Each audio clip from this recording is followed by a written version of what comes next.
جب اماں عائشہ پر تہمت لگی تو آپ صلی اللہ علیہ وسلم نے حضرت عائشہ سے بات کرنا چھوڑ دی۔ پھر آپ صلی اللہ علیہ وسلم کو اللہ کی طرف سے کوئی پیغام نہیں آیا تو حضرت علی رضی اللہ تعالیٰ عنہ کو مشورے کے لیے بلایا گیا کہ حضرت عائشہ کو طلاق دے یا نہیں۔ پھر حضرت علی نے ایسا جواب دیا کہ بسم اللہ الرحمن الرحیم، غزوہ بنی مستلق سے جب رسول اللہ صلی اللہ علیہ وسلم واپس مدینہ آنے لگے تو ایک مقام پر پڑاؤ کیا۔ اس غزوے میں آپ کے ساتھ ام المومنین عائشہ بنت ابی بکر بھی تھیں جو ایک ہودج میں سفر کرتی تھیں، اور چند مخصوص آدمی اس ہودج کو اونٹ پر لادنے اور اتارنے پر مقرر تھے۔ حضرت عائشہ لشکر کی روانگی سے کچھ پہلے لشکر سے باہر رفع حاجت کے لیے تشریف لے گئیں۔ جب واپس ہوئیں تو دیکھا کہ ان کے گلے کا ہار کہیں ٹوٹ کر گر گیا ہے۔ وہ دوبارہ اس ہار کی تلاش میں لشکر سے باہر چلی گئیں اور واپس آنے میں کچھ دیر لگ گئی اور لشکر روانہ ہو گیا۔ آپ کا ہودج لادنے والوں نے خیال کیا کہ آپ اندر تشریف فرما ہیں، کیونکہ آپ کی عمر مبارک اتنی زیادہ نہ تھی تو وزن محسوس نہیں ہوتا تھا۔ انہوں نے ہودج لاد دیا اور پورا قافلہ منزل سے روانہ ہو گیا۔ آپ منزل پر واپس آئیں تو کوئی آدمی موجود نہیں تھا۔ تنہائی اور اندھیری رات سے سخت گھبرائیں اور اکیلا سفر کرنا بھی مشکل تھا، اس لیے آپ یہ سوچ کر لیٹ گئیں کہ جب اگلی منزل پر مجھے نہ پائیں گے تو میری تلاش میں ضرور یہاں آئیں گے۔ آپ لیٹی لیٹی سو گئیں۔ ایک صحابی صفوان بن معطل ہمیشہ لشکر کے پیچھے اس خیال سے چلا کرتے تھے کہ لشکر کا گرا ہوا سامان اٹھاتے چلیں۔ جب اس مقام پر پہنچے تو حضرت عائشہ کو دیکھا۔ چونکہ آپ آیت پردہ سے پہلے ام المومنین کو دیکھ چکے تھے تو پہچان گئے اور انہیں مردہ سمجھ کر انا للہ و انا الیہ راجعون پڑھا۔ اس آواز سے حضرت عائشہ جاگ اٹھی تو حضرت صفوان نے اپنے اونٹ کو ان کے قریب جا کر بٹھا دیا، جس پر آپ بغیر کوئی بات کیے سوار ہو گئیں، اور حضرت صفوان نے اونٹ کی مہار پکڑ کر پیدل چلتے ہوئے اگلی منزل پر حضور صلی اللہ علیہ وسلم کے پاس پہنچ گئے۔ منافقوں کے سردار عبداللہ بن ابی نے اس واقعے کو حضرت عائشہ پر تہمت لگانے کا ذریعہ بنا لیا اور خوب اس تہمت کا چرچا کیا، اور مدینے میں اس منافق نے اس شرمناک تہمت کو اس قدر اچھالا اور اتنا شور و غل مچایا کہ مدینے میں ہر طرف اس فترہ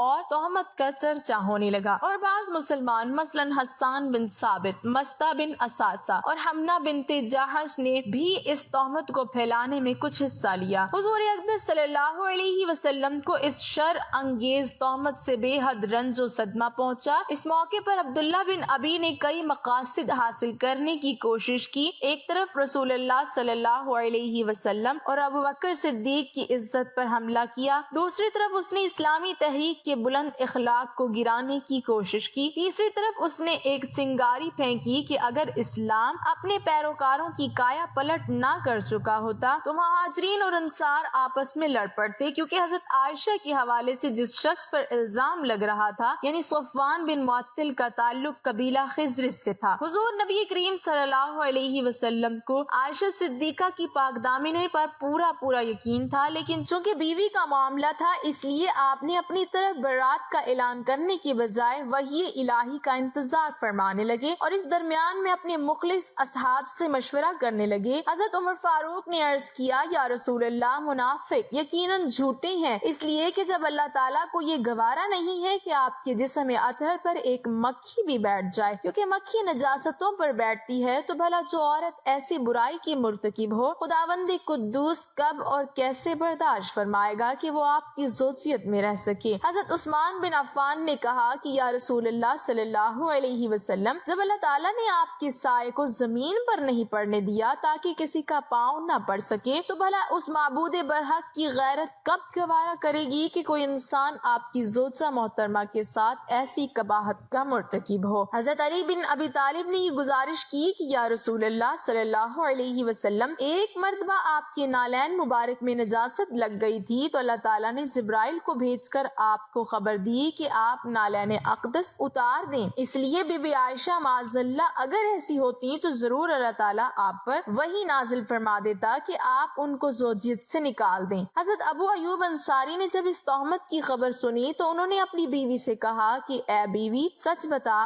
اگر صفوان بن معطل کی جگہ میں ہوتا تو کیا تو یہ گمان کر سکتی ہے کہ میں حضور کی حرم پاک کے ساتھ ایسا کرتا تھا؟ تو ان کی بیوی نے جواب دیا کہ اگر حضرت عائشہ کی جگہ میں رسول اللہ صلی اللہ علیہ وسلم کی بیوی ہوتی تو خدا کی قسم میں کبھی ایسی خیانت نہیں کر سکتی تھی۔ تو پھر حضرت عائشہ تو مجھ سے لاکھوں درجے بہتر ہیں، اور حضرت صفوان جو بدری جہاں تم سے بہتر ہے، بھلا کیوں کر ممکن ہے کہ یہ دونوں ایسی خیانت کر سکتے ہیں؟ جب رسول اللہ صلی اللہ علیہ وسلم نے حضرت بریرہ جو حضرت عائشہ کی لونڈی تھی اس سے سوال کیا تو انہوں نے عرض کی کہ یا رسول اللہ صلی اللہ علیہ وسلم، اس ذات پاک کی قسم جس نے آپ کو رسول برحق بنا کر بھیجا ہے کہ میں نے بی بی عائشہ میں کوئی عیب نہیں دیکھا۔ ہاں اتنی بات ضرور ہے کہ وہ ابھی کم سن ہے، وہ گوندا ہوا آٹا چھوڑ کر سو جاتی ہیں اور بکری آ کر کھا ڈالتی ہے۔ رسول اللہ نے اپنی بیوی ام المومنین زینب بنت جہش سے دریافت فرمایا جو حسن و جمال میں حضرت عائشہ کے مثل تھی، تو انہوں نے قسم کھا کر یہ عرض کیا کہ یا رسول اللہ صلی اللہ علیہ وسلم، میں اپنے کان اور آنکھ کی حفاظت کرتی ہوں، خدا کی قسم میں تو حضرت بی بی عائشہ کو اچھی ہی جانتی ہوں۔ ایک دن رسول اکرم صلی اللہ علیہ وسلم نے ممبر پر کھڑے ہو کر مسلمانوں سے فرمایا کہ اس شخص کی طرف سے مجھے کون معذور سمجھے گا یا میری مدد کرے گا جس نے میری بیوی پر بہتان تراشی کر کے میری دل آزاری کی ہے؟ خدا کی قسم میں اپنی بیوی کو ہر طرح کی اچھی مانتا ہوں، اور ان لوگوں یعنی منافقوں نے اس بہتان میں ایک ایسے مرد صفوان بن معطل کا ذکر کیا ہے جس کو میں بالکل اچھا ہی جانتا ہوں۔ ام المومنین عائشہ صدیقہ مدینہ پہنچتے ہی سخت بیمار ہو گئی، پردہ نشیں تو تھی ہی، صاحب فراش ہو گئی، انہیں اس تہمت تراشی کی بالکل خبر ہی نہیں ہوئی۔ جب آپ کو مرض سے کچھ صحت ہوئی تو ایک رات ام مستہ صحابیہ کے ساتھ رفع حاجت کے لیے صحرا میں تشریف لے گئیں، تو ان کی زبانی آپ نے اس دل خراش اور روح فرسا خبر کو سنا جس سے انہیں بڑا دھچکا لگا اور شدت رنج و غم سے نڈھال ہو گئی۔ چنانچہ آپ کی بیماری میں مزید اضافہ ہو گیا اور دن رات بلک بلک کر روتی رہیں۔ آخر جب آپ سے صدمہ برداشت نہ ہو سکا تو رسول اللہ صلی اللہ علیہ وسلم سے اجازت لے کر اپنے والدین کے گھر چلی گئیں اور اس منحوس خبر کا تذکرہ اپنی ماں سے کیا۔ ماں نے تسلی و تشکی دی مگر یہ برابر روتی رہیں۔ ایک دن رسول اللہ اچانک تشریف لائے اور فرمایا، اے عائشہ، تمہارے بارے میں ایسی ایسی خبر اڑائی گئی ہے،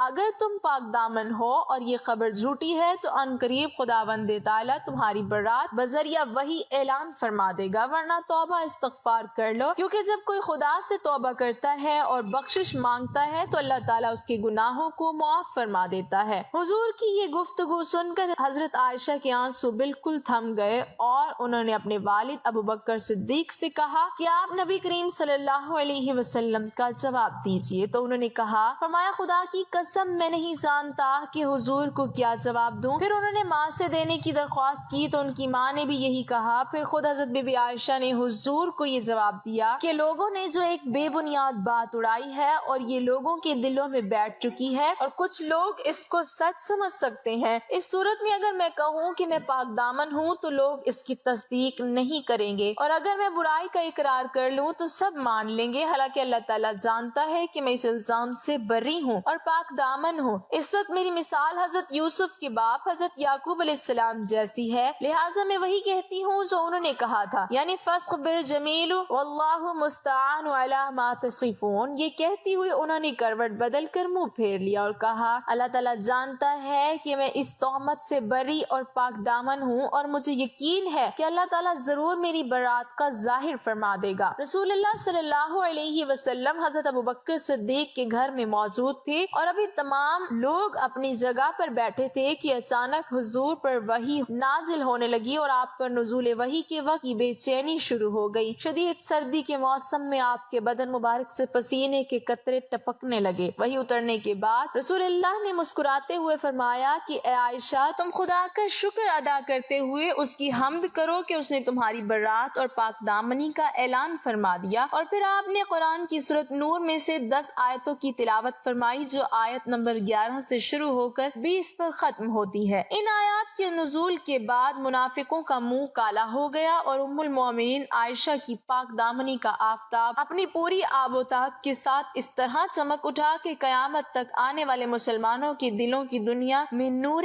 ایمان سے اجالا ہو گیا۔ حضور صلی اللہ علیہ وسلم نے مسجد نبوی میں ایک خطبہ ارشاد فرمایا اور اس کے بعد سورہ نور کی آیت تلاوت فرما کر مجمع عام سنا دی۔ اور تہمت لگانے والوں میں سے حضرت حسان بن ثابت، مستہ بن اساسہ، حمنہ بنت جاحش اور رئیس المنافقین عبداللہ بن ابی، ان چاروں کو حد قذف کی سزا میں 80 درے یعنی کوڑے مارے گئے۔ حضرت یوسف پر الزام لگا تو ایک بچے نے ان کی پاک دامنی کی شہادت دی۔ حضرت مریم علیہ السلام پر تہمت لگی تو ان کی پاک دامنی کا اعلان ان کے بیٹے سے کروایا گیا۔ جب حضرت عائشہ پر تہمت لگی تو اللہ تعالیٰ نے خود 10 آیتیں نازل فرما کر آپ کی پاک دامنی ثابت کی۔ اب ان آیات کی تلاوت رہتی دنیا تک ہوتی رہے گی۔ شارح بخاری علامہ کرمانی نے فرمایا ہے کہ حضرت بی بی عائشہ کی برات اور پاک دامنی قطعی یقینی ہے جو قرآن سے ثابت ہے، اگر کوئی اس میں شک کرے تو وہ کافر ہے۔ حضرت ابو بکر صدیق کو حضرت مستہ بن اساسہ پر بڑا غصہ آیا۔ یہ آپ کے خالہ زاد بھائی تھے اور بچپن میں ہی ان کے والد وفات پا گئے تھے، تو ابو بکر صدیق نے ان کی پرورش بھی کی تھی اور ان کی مفلسی کی وجہ سے ہمیشہ آپ ان کی مالی امداد فرماتے رہتے تھے، مگر اس کے باوجود حضرت مستہ بن اساسہ نے بھی اس تہمت تراشی اور اس کا چرچا کرنے میں کچھ حصہ لیا تھا۔ اس وجہ سے ابو بکر صدیق نے غصے میں بھر کر یہ قسم کھا لی کہ اب میں مستہ بن اساسہ کی کبھی بھی کوئی مالی امداد نہیں کروں گا۔ اس موقع پر اللہ تعالیٰ نے یہ آیت نازل فرمائی کہ اور قسم نہ کھائیں وہ جو تم میں فضیلت والے اور گنجائش والے ہیں، قرابت والوں اور مسکینوں اور اللہ تعالیٰ کی راہ میں ہجرت کرنے والوں کو دینے کی، اور چاہیے کہ معاف کریں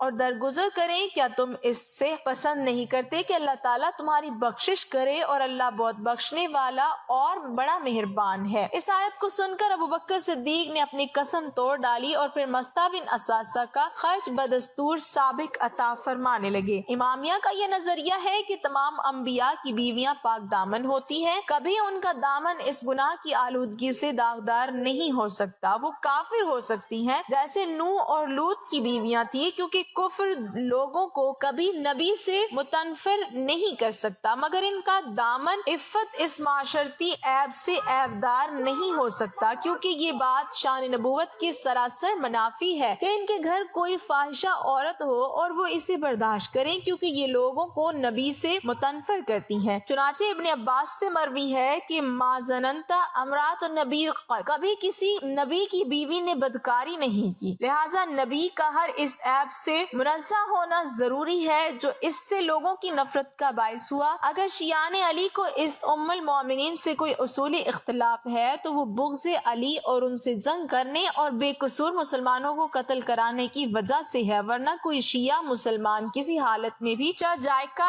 اس قرآنی برات کے بعد پیغمبر اسلام صلی اللہ علیہ وسلم کی زوجہ محترمہ کے بارے میں اس قسم کے گھٹیا الزام و اتہام کی سچائی کا تصور بھی نہیں کر سکتا۔ بعض لوگ بیان کرتے ہیں کہ پیغمبر اسلام صلی اللہ علیہ وسلم نے اس معاملے میں علی سے مشورہ کیا تھا کہ انہیں کیا کرنا چاہیے، تو انہوں نے ام المومنین کو طلاق دینے کا مشورہ دیا تھا۔ اے معاذ اللہ، یہ ہوائی کسی دشمن نے اڑائی ہوگی، یہ روایات بوجہ ناقابل اعتماد ہے۔ اولاً اس کے لیے پیغمبر اسلام صلی اللہ علیہ وسلم جو خود سب سے افضل و اعلیٰ ہیں، انہیں کسی سے مشورہ کرنے کی کیا ضرورت تھی؟ ثانیاً انہیں کسی منافق کی افواہ اڑانے سے اپنی زوجہ کے بارے میں شک کرنے کا جواز کیا تھا؟ ثالثاً کیا ان کو یقین نہیں تھا کہ خدا علیم و حکیم کوئی فاحشہ عورت ان کے حوالہ عقد میں نہیں دے سکتا؟ رابعاً اگر بالفرض محال شک تھا تو کیا خدا سے براہ راست رابطہ قائم کر کے اس کا ازالہ نہیں کر سکتے تھے؟ ہاں، البتہ اس کے برعکس برادران اسلامی کے مفسر جناب اسماعیل حقی نے اپنی تفسیر روح البیان میں یہ روایت لکھی ہے کہ جب حضرت پیغمبر اسلام صلی اللہ علیہ وسلم نے اس سلسلے میں علی علیہ السلام سے مشورہ کیا تو آپ نے کہا کہ جب آپ صلی اللہ علیہ وسلم کا جوتا نجاست سے پاک ہے تو آپ کی زوجہ کس طرح اس نجاست سے آلودہ ہو سکتی ہے؟